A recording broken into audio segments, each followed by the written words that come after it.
میں نے جس آیت کریمہ کی تلاوت کرنے کا شرف حاصل کیا اسی آیت کریمہ کے متعلق میں آپ تمامی حضرات کے سامنے گفتگو کروں گا۔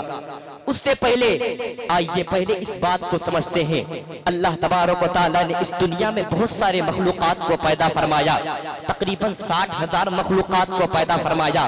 آخر ہم ہر مخلوق کو پہچانتے کیسے ہیں؟ فلاں مخلوق جو انسان ہے، فلاں مخلوق صحابہ کی جماعت ہے، فلاں مخلوق اولیاء کی جماعت ہے، آخر ہم کیسے پہچانتے ہیں؟ میں آپ کو بتاتا ہوں۔ اللہ تبارک و تعالیٰ نے اس دنیا میں مخلوقات کو پیدا فرمایا۔ اللہ تعالیٰ نے ہر مخلوق کی پہچان ہر اعتبار سے کرائی، خاص مخلوق کی پہچان خاص اعتبار سے کرائی، عام مخلوق کی پہچان عام اعتبار سے کرائی۔ اللہ تبارک و تعالیٰ نے اس دنیا میں انسان کی جماعت کو بھیجا، انسان کی پہچان انسانیت کے اعتبار سے کرائی۔ اللہ تبارک و تعالیٰ نے اس دنیا میں اولیاء کرام کی جماعت کو پیدا فرمایا، ان کی پہچان ولایت کے اعتبار سے کرائی۔ اللہ تبارک و تعالیٰ نے اس دنیا میں صحابہ کی جماعت کو پیدا فرمایا، ان کی پہچان صحابیت کے اعتبار سے کرائی۔ اللہ تبارک و تعالیٰ نے اس دنیا میں انبیاء کرام کو پیدا فرمایا، ان کی پہچان نبوت کے اعتبار سے کرائی۔ اللہ تعالیٰ نے اس دنیا میں رسولان اعظام کو پیدا فرمایا، ان کی پہچان رسالت کے اعتبار سے کرائی۔ لیکن جب باری آئی رحمت للعالمین کی، لیکن جب باری آئی شفیع المذنبین کے پہچان کرانے کی، اللہ تعالیٰ نے مصطفیٰ جان رحمت کی پہچان نبوت کے اعتبار سے بھی کرائی ہے۔ اللہ تعالیٰ نے مصطفیٰ جان رحمت کی پہچان رسالت کے اعتبار سے بھی کرائی ہے۔ اللہ تعالیٰ نے نبی آخر الزمان کی پہچان بشر ہونے کے اعتبار سے بھی کرائی ہے۔ اللہ تبارک و تعالیٰ نے نبی آخر الزمان کی پہچان افضل البشریت ہونے کے اعتبار سے بھی کرائی ہے۔ اب پہچاننے والوں کا نظریہ الگ الگ ہے۔ ایک جماعت ایسی ہے جس نے نبی کو اپنی طرح بشر مانا ہے، جس نے نبی کو اپنی طرح عام انسان مانا ہے۔ اللہ نے اسے دنیا میں ذلیل و خوار کر دیا ہے۔ کل قیامت کے دن انشاءاللہ جہنم کے وہ کوڑے بنتے ہوئے نظر آئیں گے۔ مثال کے طور پر ابو جہل ہے، اس نے نبی کو اپنی طرح بشر مانا، اس نے نبی کو اپنی طرح عام انسان مانا۔ اللہ نے اسے دنیا میں ذلیل و خوار کر دیا، کل جہنم کا کندہ بنتا ہوا نظر آئے گا۔ ولید بن مغیرہ ہے، اس نے نبی کو اپنی طرح بشر مانا، اللہ نے اسے دنیا میں ذلیل و خوار کر دیا۔ ابو لہب ہے، اس نے نبی کو اپنی طرح بشر مانا، نبی کو اپنی طرح عام انسان مانا، اللہ نے اسے اس دنیا میں ذلیل و خوار کر دیا۔ آئیے اور آگے چلتے ہیں۔ اسماعیل دہلوی ہے، اس نے نبی کو اپنی طرح بشر مانا، اس نے نبی کو اپنی طرح عام انسان مانا، اللہ نے اسے اس دنیا میں ذلیل و خوار کر دیا۔ قاسم نانوتوی ہے، اس نے نبی کو اپنی طرح بشر مانا، نبی کو اپنی طرح عام انسان مانا، اللہ نے اسے دنیا میں ذلیل و خوار کر دیا۔ اس کے علاوہ دیگر وہابی اور دیوبندی کے فرقے ہیں جنہوں نے نبی کو اپنی طرح بشر مانا، جنہوں نے نبی کو اپنی طرح عام انسان مانا، اللہ نے انہیں اس دنیا میں ذلیل و خوار کر دیا۔ یہ تو ان کی جماعت تھی جنہوں نے نبی کو اپنی طرح بشر مانا ہے۔ اب آئیے ان کی طرف چلتے ہیں جنہوں نے نبی کو افضل البشر مانا ہے، جنہوں نے نبی کو نبوت کے اعتبار سے مانا ہے، جنہوں نے نبی کو رسالت کے اعتبار سے مانا ہے۔ حضرت سیدنا ابو بکر صدیق کی ذات ہے، انہوں نے نبی کو نبوت کے اعتبار سے مانا، نبی کو رسالت کے اعتبار سے مانا، اللہ تعالیٰ نے انہیں صداقت کا تاجدار بنا دیا ہے۔ حضرت مولا عمر کی ذات ہے، انہوں نے نبی کو افضل البشر مانا، انہوں نے نبی کو نبوت کے اعتبار سے مانا، اللہ تعالیٰ نے انہیں عدالت کا تاجدار بنا دیا ہے۔ حضرت عثمان غنی کی ذات ہے، انہوں نے نبی کو افضل البشر مانا، نبی کو نبوت کے اعتبار سے مانا، اللہ نے انہیں سخاوت کا تاجدار بنا دیا ہے۔ حضرت مولا علی کی ذات ہے، انہوں نے نبی کو نبی ہونے کے اعتبار سے مانا، نبی کو رسالت کے اعتبار سے مانا، اللہ نے انہیں شجاعت کا تاجدار بنا دیا ہے۔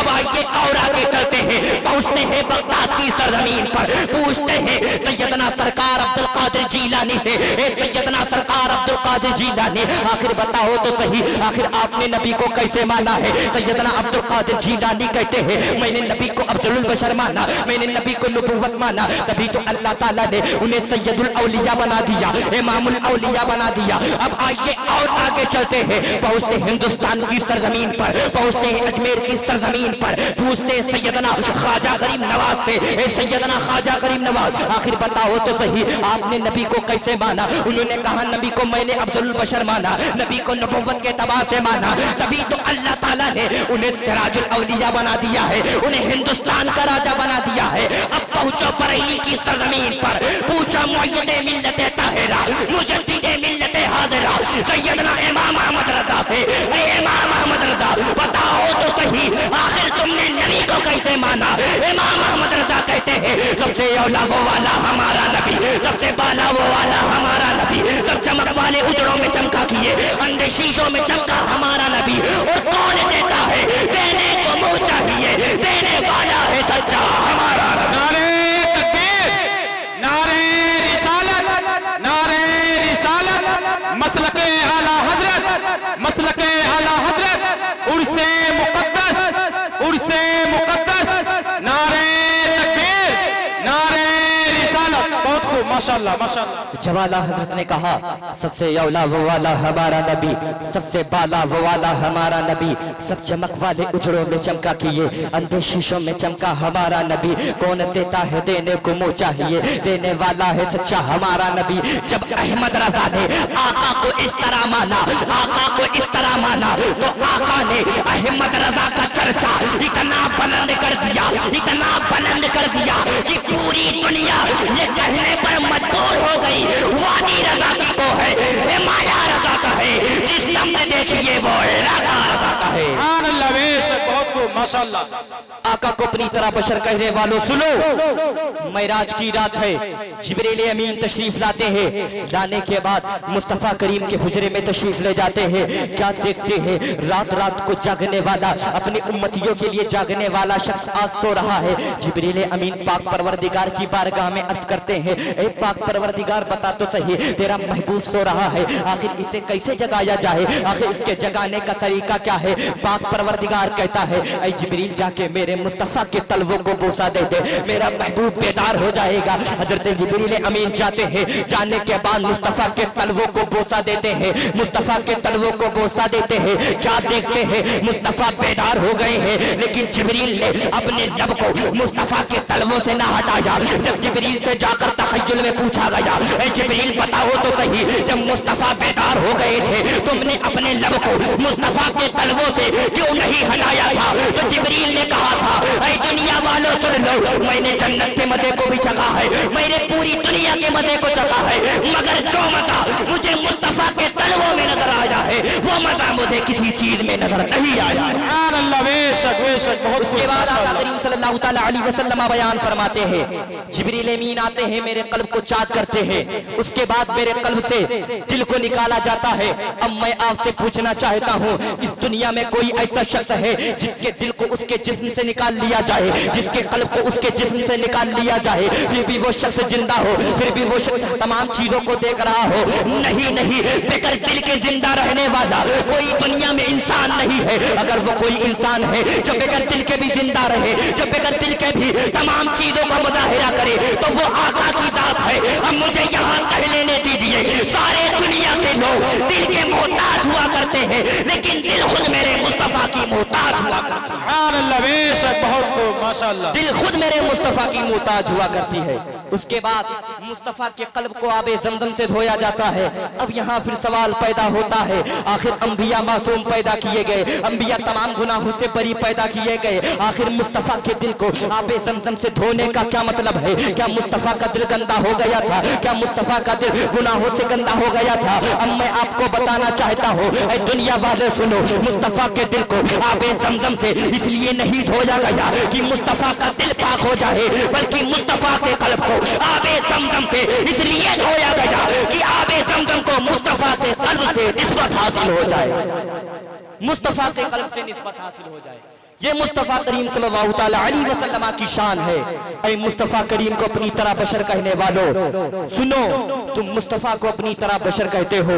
अरे कैसे तुम मुस्तफ़ा को अपनी तरह बशर कहते हो जिसके पसीने का ये आलम हो? जब वो किसी रास्ते से गुजर जाए, सहाबा उसके पसीने से उसका पता लगा ले। अगर दुनिया में कोई ऐसा इंसान है दिखाओ मुझे जिसका पसीना मुश्क अंबर से ज्यादा महकता हो। अगर दुनिया में कोई ऐसा इंसान है जिसका पसीना मुश्क अंबर से ज्यादा महकता है तो वो आका करीम की जात है और किसी की जात नहीं।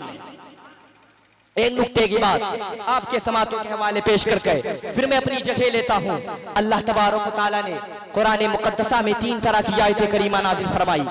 एक आयत करीमा ऐसी है जिसका तर्जुमा भी हम जानते हैं, जिसका मफ़हूम भी हम समझते हैं, जिस पर अकीदा भी हम रखते हैं। एक आयत करीमा ऐसी है जिसका तर्जुमा तो जानते हैं, जिसका मफ़हूम नहीं जानते। मसलन इन्नल्लाह अला कुल्ली शैइन क़दीर, इसका तर्जुमा भी जानते हैं, इसका क्या मफ़हूम है वो भी हम जानते हैं। हैं दूसरी आयत करीमा जिसका तर्जमा जानते हैं लेकिन मफहूम नहीं जानते। जैसे अल्लाह ताला ने कुल इन्नमा अना बशरुम मिस्लुकुम कहा, जैसे अल्लाह ताला ने यदुल्लाह का लफ्ज़ इस्तेमाल किया। हमें पता है यद का माना हाथ है, लेकिन अल्लाह के लिए यद को साबित करना ये कुफ्र है। हम इसका तर्जमा जानते हैं लेकिन अल्लाह ने इससे क्या माना और मुराद लिया है ये हमें पता नहीं। और कुछ आयतें करीमा ऐसी है जिसका तर्जमा भी हमें नहीं पता, जिसका मफहूम भी हमें नहीं पता। मसलन अलिफ लाम मीम नून काफ, ये ऐसी आयतें करीमा है जिसका तर्जमा हमें नहीं पता, जिसका तर्जमा आपको नहीं पता। ऐ लोगों सुनो, लेकिन जब ये आयतें करीमा लेकर जब जिब्रील अमीन मुस्तफा की बारगाह में हाजिर हुए, हाजिर होने के बाद कहा अलिफ लाम मीम। आका को पता है, जिब्रील को इसका तर्जमा नहीं पता, इसलिए आका ने कहा ऐ जिब्रील मैं समझ गया, आके पढ़ो। जिब्रील ने कहा ज़ालिकल किताबुल ला रैब फीह, मुस्तफा को पता है इसका तर्जमा, जिब्रील को पता है, इसलिए मुस्तफा ने कहा ऐ जिब्रील इसकी वजाहत करो, इसका मफहूम बयान करो, इसका तर्जमा बयान करो। अब मैं बताना ये चाहता हूँ जिस आयत का तर्जमा इंसान की जमात को पता ना हो, जिस आयत का तर्जमा औलिया की जमात को पता ना हो, जिस आयत का तर्जमा सहाबा की जमात को पता ना हो, जिस आयत का तर्जमा हजरत आदम को ना पता हो, जिस आयत का तर्जमा हजरत नूह को ना पता हो, जिस आयत का तर्जमा हजरत शीश को ना पता हो, बल्कि आयत लाने वाले सैयदुल मलाइका हजरत जिब्रील को जिस आयत का तर्जमा पता ना हो उस आयत को मुस्तफा जानते हैं। अब बताना ये चाहता हूँ जिस मुस्तफा से कुरान के अंदर मौजूद गुयूब ना छूट सके तो इस दुनिया में मौजूद गुयूब कैसे छूट सकते हैं? तभी तो आला हजरत कहते हैं और कोई गैब क्या तुमसे नेहा हो भला, जब ना खुदा ही छुपा तुम पे करो, सुभान अल्लाह बेशक। जब ना खुदा ही छुपा तुम पे करोड़ों दुरूद। मैं अपनी गुफ्तगू को यहीं पर खत्म करता हूँ। अल्लाह ताला से दुआ है मेरे बोलने में किसी किस्म की लफ्ज़न क़स्दन सहवन गलती हो, अल्लाह तबारक व तआला अपने प्यारे हबीब के सदक़े में से माफ़ फरमाए। व आखिर दावाना वलिल हम्दुलिल्लाहि रब्बिल आलमीन।